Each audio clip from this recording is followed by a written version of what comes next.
fakt rritja e çmimeve nuk prek vetëm një kategori, pasi po themi nëse do të rritet çmimi i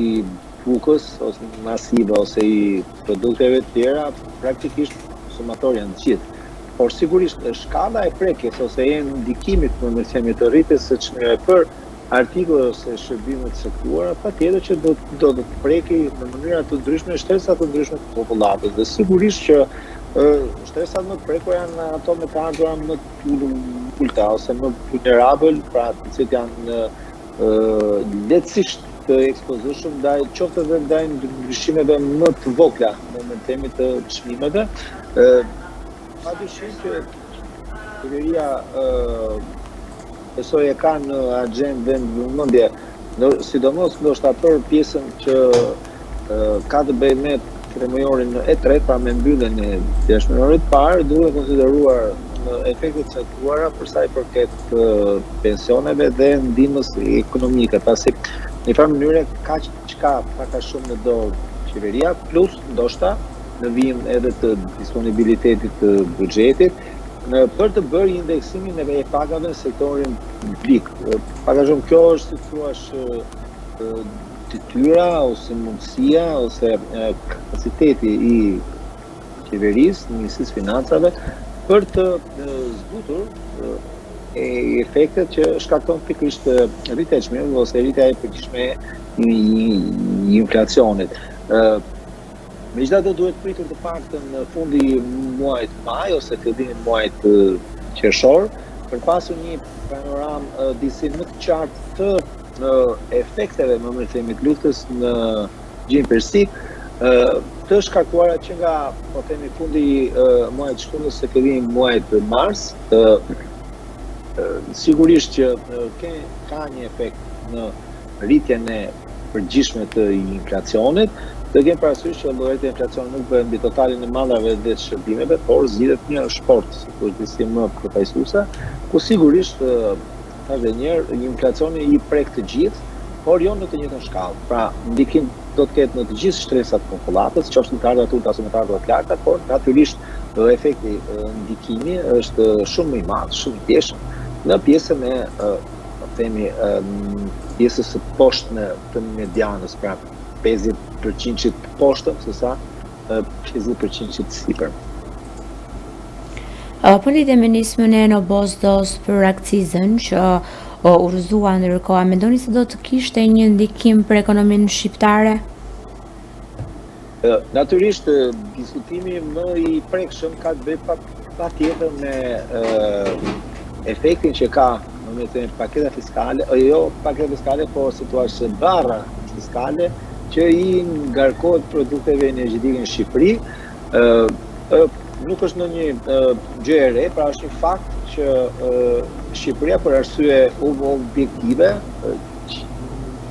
qeveritë e ndryshme në Shqipëri kanë zgjedhur që të aplikojnë një barë relativisht më të lartë fiskale mbi produktet energjetike në raport vetëm me vendet rajonit, por edhe me vendet tjera të Evropës. Shqipëria ka relativisht barën më të lartë, pra në kërkesën dhe barën më të lartë fiskale,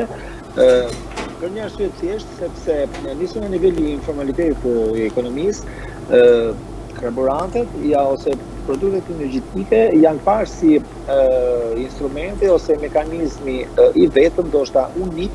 për të gumbulluar ato të ardhurat fiskale që me rrugë të tjera nuk mund të mblidhen. Pra, si thosh, në një farë mënyrë kjo zgjedhje e barës së lartë fiskale është pranuar nga të gjitha qeveritë si një alternativë zgjidhje për të kompensuar dhe për të zbutur pikërisht efektin e informalitetit në ekonomi. Në një farë mënyrë është shërben si një maskim i paarsisë të qeverive shqiptare ndër vite, por s'ka të bëjë me krahun e majtë ose krahun e djathtë, të gjitha janë njësoj. Me paarsisë në qeveri për të fshehur ose maskuar paarsisë ndër vite të qeverisë shqiptare për të mbledhur më shumë të ardhura nëpërmjet politikës së tyre fiskale. Dhe atë që nuk mundsohet, më themi, në mbledhjen e drejt për drejt të tatimeve dhe taksave,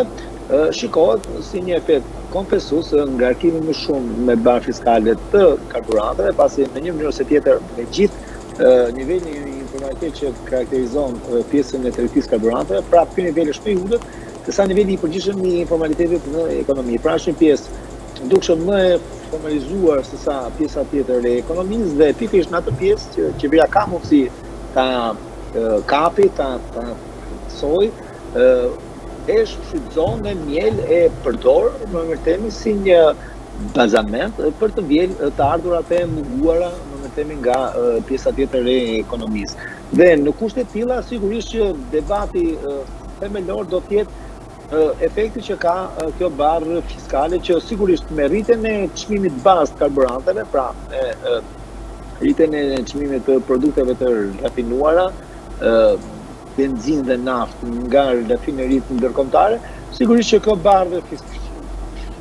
fiskale duke qenë se aplikohet në mënyrë proporcionale mbi çmimin e blerjes produktit me shumicë, në mënyrë të pashmashme do të çojë më shumë para në arkën e shtetit dhe asnjë qeveri nga ana logjike financiare nuk ka nxitje për të konsideruar një ulje më themi të nivelit të ardhurave, për sa kohë e përdor mekanizmin si në një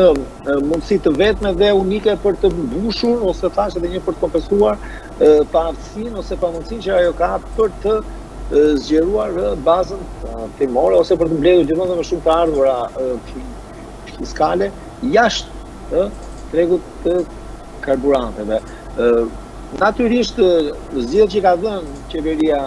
shqiptare sot për sot mund të konsiderohet si një zgjidhje e pjesshme me kusht që jo gjithmonë mund të aktivizohet, pra aplikimi i uljes së akcizës kur çmimi arrin, pra kur çmimi final i produktit energjetik arrin një tavan, aplikohet më e zbutur. Natyrisht kjo përbën një, po themi një pas një mendikim të kufizuar në buxhetet familjare dhe të bizneseve, pasi jo çdo ditë tregu lëviz në këtë nivel. Kjo nuk do të thotë që tregu nuk e ka arritur këtë nivel, po numri ditëve ka qenë shumë i kufizuar kur çmimi ka arritur në nivelet maksimale. Ndoshta në të ardhmen mund të shkojnë çmimet atje, por më e arsyeshme do të ishte ajo masë që është aplikuar edhe në vende të tjera ku kemi një situacion ulje ose reduktim më themi të një takse të caktuar, qoftë akciza ose një taksë tjetër në mënyrë të qëndrueshme, pra në mënyrë të përditshme, pra qeveria zgjedh me vullnet të sakrifikojë një sasi caktuar ose një segment caktuar të ardhurave që përbëjnë të ardhurat fiskale të saj nga taksimi i produkteve energjetike në favor të konsumatorit. Kjo gjë nuk është duket se nuk është gjykuar re mjaftueshme nga ana e qeverisë shqiptare. Pra qeveria shqiptare ka zgjedhur të aplikojë një masë mendikim të kufizuar dhe të pjesshëm në favor të sigurimit të qëndrueshmërisë së të ardhurave të saj në buxhet. Sigurisht thash, rritja e çmimeve favorizon vetëm pjesën e të ardhurave që realizon qeveria, pasi fitimi i kompanive tregtare është i fiksuar, pra ato operojnë me në kushtet e një fiktimi të përcaktuar, pra një kufirin maksimal fitimi për 1 litër naftë ose benzinë ose metër kub gazi, nuk ka rëndësi, ndërkohë që përfituesi më i madh është gjithmonë shteti ose buxheti i shtetit. Dhe në këtë argument, pra, e më thash dhe njerë, skema është e qartë, çdo lloj qeverie që ka zgjedhur këtë lloj mekanizmi për të mbushur buxhetin, do ta ketë gjithmonë dhe më të vështirë për të konsideruar komprometimin e thonjzave të ardhurave që i vinë nga ky produkt. Nga ana tjetër, për faktin që diferenca e çmimeve midis Shqipërisë dhe vendeve të rajonit është e dukshme shumë e madhe, qeveria llogarit në këtë ekuacion, më themi, të kësaj mase të pjesshme, edhe faktin e humbjes së xhiros që vjen nga mbushja ose nga furnizimi i qytetarëve dhe bizneseve nga Shqipëria në vende fqinje, pra në Greqi, Maqedoninë e Veriut, në Kosovë, në Malë të Zi, pra që është një humbje e konsiderueshme në volum, pra në sasi të shitur, dhe sigurisht që mosulja ose mos zvogëlimi i barrës fiskale kompenson edhe këtë humbje, themi, të xhiros, që sigurisht nuk shkon në as në xhepat e hektarëve, shumicës pra në produkteve energjetike, por sigurisht nuk shkon as në buxhetin e shtetit. Nga ana tjetër, a është duke përjetuar Tirana një flusk në tregun e apartamenteve dhe cilët janë faktorët kryesorë që po rrisin çmimet kaq shumë?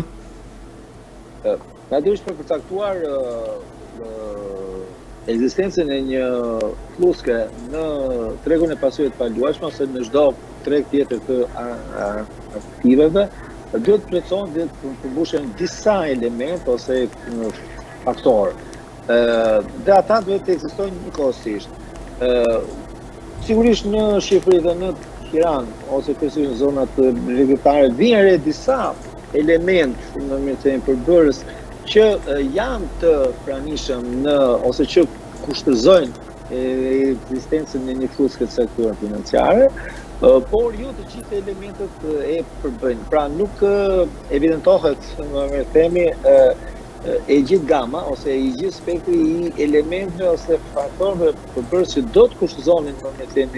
eksistencën, pranimin e fluske dhe probabilitetin e kësaj fluske për të shpërthyer. Pra ka element, por nuk ekzistojnë të gjitha, nuk e plotësojnë të gjithat e mozaikun e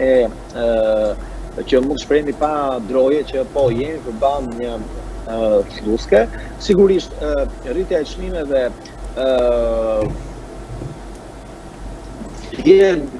përveç atyre faktorëve që janë të dukshëm ose eksplicit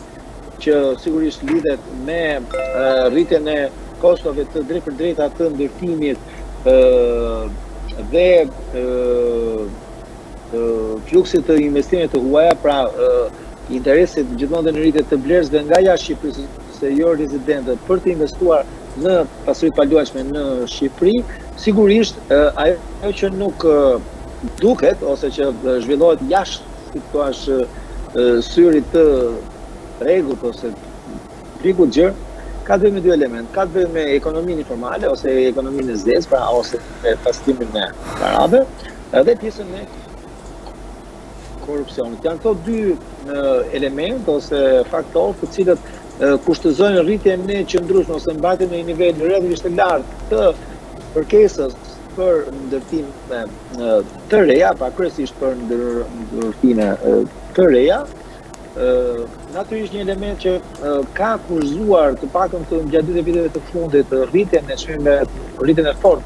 të çmimeve të pasurive paluajshme, siç ka qenë bumi i turizmit që ka kurzuar dhe orientuar një pjesë të popullatës të konsiderojë investime masive në pasurive paluajshme për qëllime fitimi, pra për të dhënë ato me qera fitore. Por edhe kjo pjesë të paktën në brenda vitit 2025 ka filluar të zbehet ose të bjerë poshtë, paktën sipas dhënave të Bankës së Shqipërisë. Sa vështirë është sot për një çift të ri që të blejë një apartament në Tiranë krahasuar këtu me 10 apo 15 vite më parë? Natyrisht rritja e përgjithshme e çmimit të apartamenteve dhe strimit kryesisht në Tiranë faktikisht ka ndjekur një ritëm më të shpejtë se sa rritja mesatare e të ardhurave. Dhe tham kjo për gjitha llojet e arsyeve që përmendëm më lart, pra rritjen e turizmit, kërkesës për pasuritë paluajshme nga ana e jo rezidentëve, rritja e përgjithshme ekonomike, po pa përjashtuar burimet informale, pra parat në origjinë të dyshim dhe korrupsionin. Dhe sigurisht rritja e përgjithshme e kostove në ndërtim. Natyrisht, ajo që vjet re është që pjesa dërmuese e çifteve të reja që supozimisht kanë të ardhura në shumë afër nivelit mesatar ose pak më lart ose disi më të ulta, pra për qark vlerë të ardhura mesatare, në mënyrë jo realiste nuk mund të përballojnë vlerën e një apartamenti ose sigurimin e strehimit me çmimet aktuale. Kjo ka bërë që një pjesë e mirë e tyre të shtyhen drejt periferive, pra ku sigurisht ende vijohet operohet ose të mund të identifikohen alternativa relativisht më të tjera, si sa zonat më qendrore. Megjithatë, edhe ky nivel, pra edhe në periferi, kemi një rritje jo të vogël të çmimeve, pra një nivel jo të vogël të çmimeve, sigurisht në konceptin e përgjithshëm të kosocietesës mund të përfitosh diçka në investim, pra në blerje, pra duke marrë edhe një kredi më të vogël ose duke paguar një kostë më të ulët kredie, por në mënyrë direkte dhe indirekte ka një rritje të kosocietesës, pasi sa më larg zhvendosemi nga qendra, aq më shumë kosto në kohë dhe në para, pra në të ardhur, do duhet për të paguar shpenzimet që lidhen me transportin, shkollën, qerdhen, shërbimet shëndetësore, blerjet e ndryshme, pra organizimi i jetës në periferi është relativisht më i kushtueshëm, gjë që kompenson ose ngarkon po edhe tepër koston e jetesës. Pra atë që mundohesh të kursesh në investim afatgjatë në blerjen e shtëpisë ose në qeran,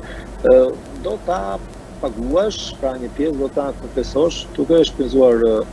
shumë në pjesën e organizimit të jetës përditshme. Prandaj them se në përgjithësi në niveli aktual ose në stari të ardhurave, për fat keq që nuk përballon dot një sigurimin e një jetese nëse do të krahasoheshim me 10 ose 15 vite më parë, pavarësisht se niveli i të ardhurave ishte më i ulët, por raporti që ekziston midis masës të ardhurave ose nivelit përgjithshëm të ardhurave ose mesatar me çmimet mesatare të kohës ishin në një raport më të drejtë, pra me themi më të pranueshëm ose më të mundshëm për tu realizuar. Pra, sot duan shumë më tepër vite për të shtyr një kredi ose për të realizuar një investim në të njëjtën sipërfaqe, me themi të pranueshme, pra për metër katror, për një familje të re se sa duhet sot. Praktikisht me këtë rritje jo proporcionale të çmimeve kryesisht në Tiranë dhe në zonat po mbledhin tani jo thjesht unazën ekzistuese të Tiranës, por edhe brenda unazës madhe, po kemi një rritje relativisht të shpejtë të fortë të çmimeve pasojë të kalueshme që e bëjnë shumë të vështirë përmbushjen e çmimit, me themi më dorë të familjeve në Shqipëri për të disponuar një apartament ose një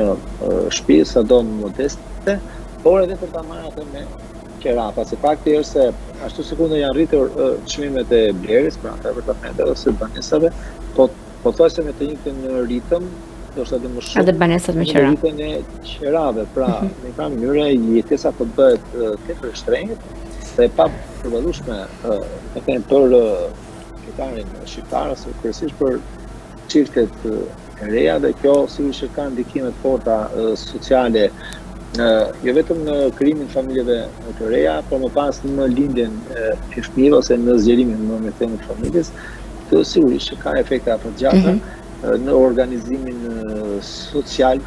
të shoqërisë shqiptare, që pasojë të cilës sigurisht për te efektit të emigracionit që ka negativitetin e vet në shoqëri dhe në rritje të popullatës ose në demografinë e përgjithshme, kjo lloj politike çmimesh ose kjo situatë aktuale e çmimeve të pasurive të paluajshme ka ndikim edhe në pjesën të organizimit të familjes, të hapjes ose krijimit të familjeve të reja dhe sigurisht lindjes së fëmijëve, pra që vinë si pasojë e krijimit të familjeve të reja, pasi kur është e papërballueshme blerja ose marrja me qera një apartamenti, pavarësisht se sa më vështirë po tjetë që kësaj koste të shtohet me themi edhe ose jo e vogël e rritjes së një fëmie. Shumë faleminderit zoti Meka për intervistën, ishte kënaqësi. Faleminderit. Mirupafshim dhe ditë të mbar.